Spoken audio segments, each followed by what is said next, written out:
Bendiciones, mi hermano, mi hermana. Hoy es domingo 21 de abril. Continuamos el estudio de ayer. Defendamos la verdad.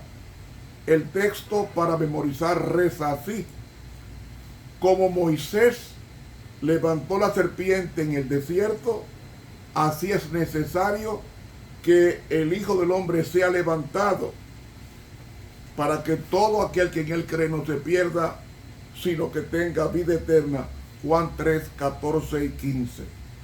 Amoroso y querido Padre, gracias porque el legado que nos dejaste de hombres fieles nos anima a continuar hasta la gran apostasía final, cuando el mundo será polarizado entre los que sirven a Dios y los que sirven a la bestia.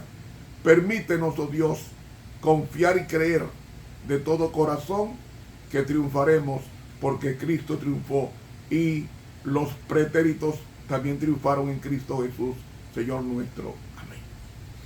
Para hoy domingo, perseguida pero triunfante.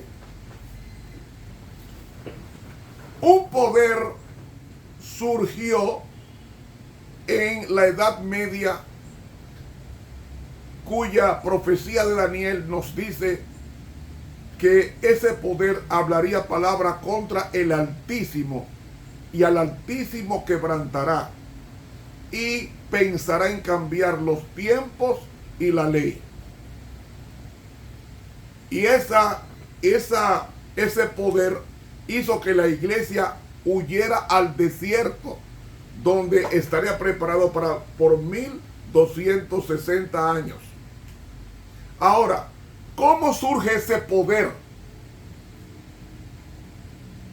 que persiguió y perseguirá a la iglesia en el medievo, como también en la iglesia escatológica, la iglesia que será perseguida porque guardará los mandamientos de Dios? Un poco de historia.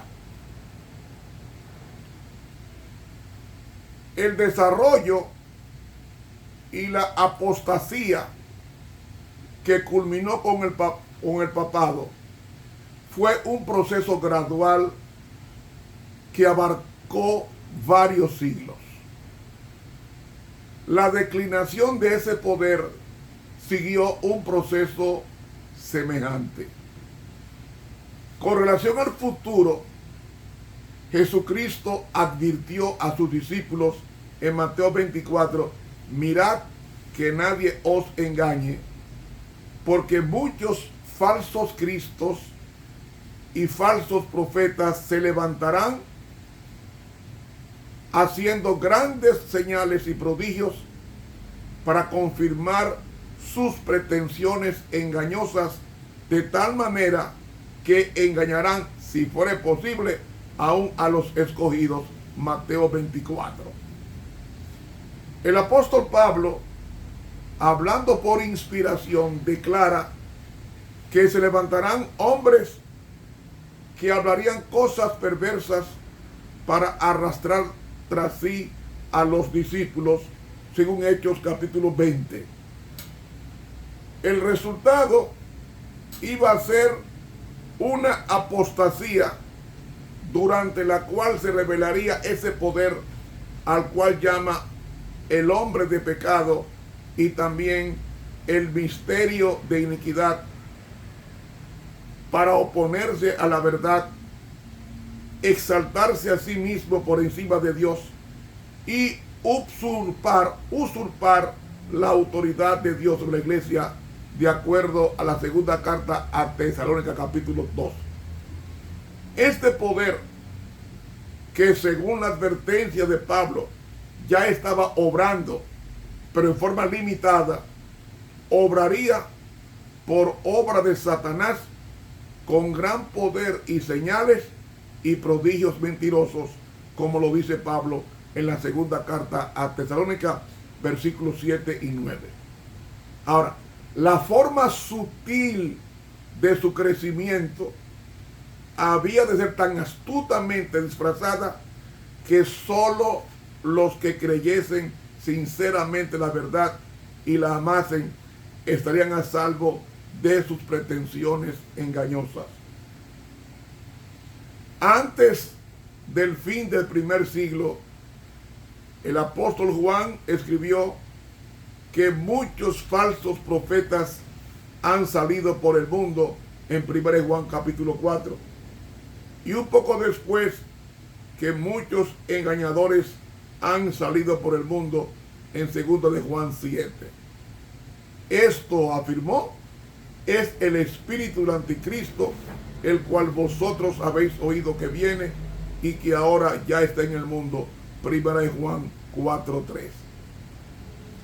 Estas predicciones advertían de la presencia de fuerzas siniestras que ya obraban en la iglesia, fuerzas que presagiaban herejía, cisma y apostasía de proporciones mayores, porque pretendiendo poseer privilegios y autoridad que pertenecen solamente a Dios, y sin embargo obrando mediante principios y métodos opuestos a Dios, este instrumento finalmente engañaría a la mayoría de los cristianos para que aceptasen su liderazgo, y así se aseguraría el dominio de la iglesia, como ya lo dice el apóstol Pablo en la segunda carta a los Tesalonicenses capítulo 2.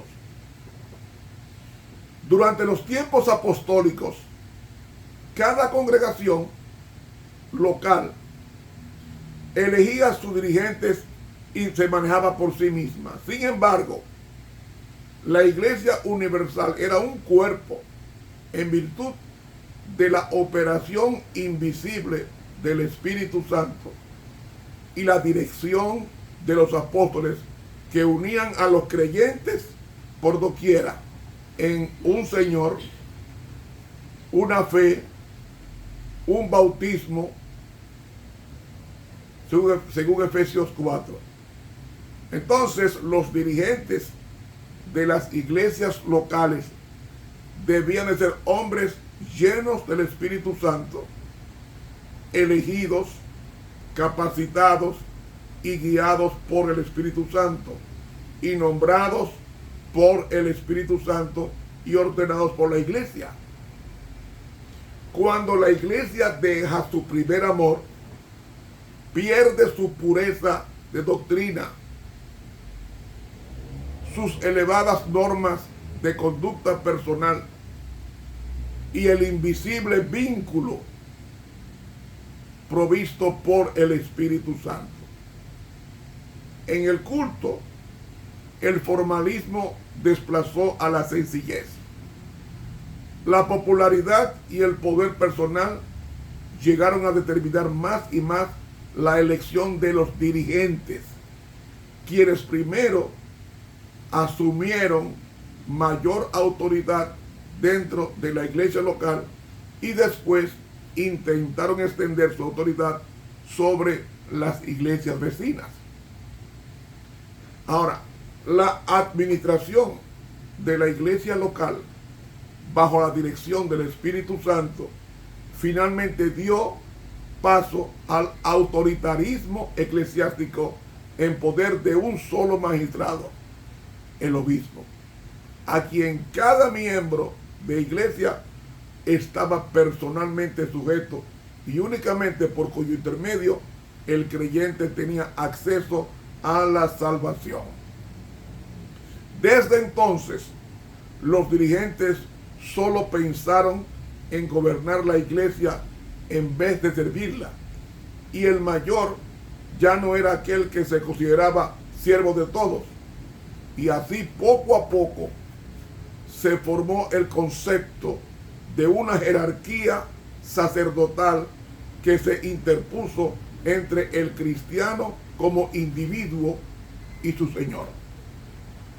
Según escritos que se atribuyen a Ignacio de Antioquía, que murió en el año 117, la presencia del obispo era esencial para la celebración de los ritos religiosos y la conducción de los asuntos de la iglesia.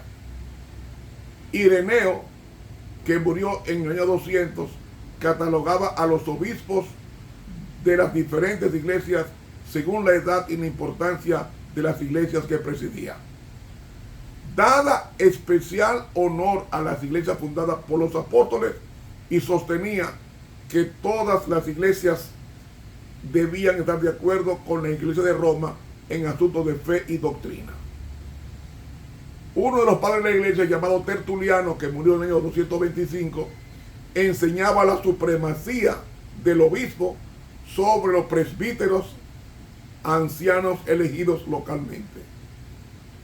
Cipriano, considerado como el fundador de la Iglesia Católica o de la jerarquía católica romana, que murió en el año 258, defendía la teoría de que solo hay una iglesia verdadera y que fuera de ella no hay acceso a la salvación. Cipriano adelantó la idea de que Pedro había fundado la iglesia en Roma y que por lo tanto el obispo de la iglesia de Roma debía ser ensalzado por encima de los otros obispos y que sus opiniones y decisiones debían prevalecer siempre. Recalcó la importancia de la sucesión apostólica directa. Afirmó que el sacerdocio del clero era literal y enseñó que ninguna iglesia podía celebrar ritos religiosos o atender sus asuntos sin la presencia y consentimiento del obispo. Ahora, ¿cuáles fueron los factores que contribuyeron al prestigio y finalmente a la supremacía del Papa de Roma? Fueron, primero, como capital del imperio y metrópoli del mundo civilizado, Roma era el lugar natural para la sede de una iglesia universal. Segundo, la iglesia de Roma era la única en el occidente que pretendía tener su origen apostólico, un hecho que en aquellos días hacía parecer como natural de que el obispo de Roma tuviese prioridad sobre los otros obispos. Roma ocupaba una posición muy honorable aún antes del año 100 de nuestra era. Tercero, la capital, el traslado de la capital política de Roma a Constantinopla, realizado por Constantino en el año 330, dejó al obispo de Roma relativamente libre de la tutela imperial.